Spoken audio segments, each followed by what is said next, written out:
তোমরা যদি কখনো সুযোগ পাও, কখনো যদি সময় হয়, কখনো যদি টাকা পয়সা হয়, আইসা আমার এই ঘরটা একবার জিয়ারত করে যাও। সুবহানাল্লাহ। অনেকগুলো কুদরতি নিদর্শন আমি আল্লাহ ওখানে রেখে দিয়েছি। ওখানে গেলে তুমি জমজমের কূপ পাইবা, ওখানে গেলে তুমি হাজরে আসওয়াদ পাইবা, ওখানে গেলে তুমি মাকামে ইব্রাহিম পাইবা, যেই মাকামে ইব্রাহিমে তোমাদের রুহানি পিতা হযরত ইব্রাহিমের পায়ের দাগ আমি রেখে দিয়েছি। ওমান দাখালাহু কানা আমিনা।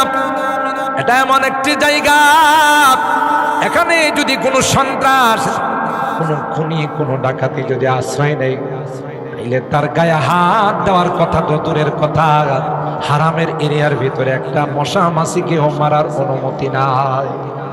ইন্না আউয়ালা বাইতিন উদিআ লিন-নাস। আল্লাহ পাক আয়াত নাযিল করে বলেন, না না, বাইতুল মুকদ্দাস নয়, সর্বপ্রথম পৃথিবীর মধ্যে যে ঘরটা বানাইছি ওইটা বাইতুল মুকদ্দাস নয়, এটা হলো বাইতুল্লাহ। গোটা পৃথিবীর মধ্যে কোথাও কোনো ঘর ছিল না। কোরআনে বলে গোটা পৃথিবীর মধ্যে শুধু পানি আর পানি ছিল। কি ছিল?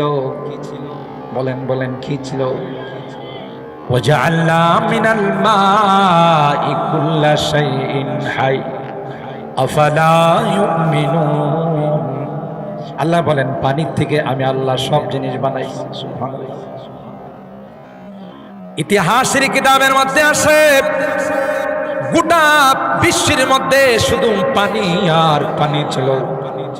বন্যা আসলে যেমন দেখেন পানির মধ্যে ফেনা ওড়ে না, ওড়ে না, ওই একটা ফেনা বাইতুল্লাহ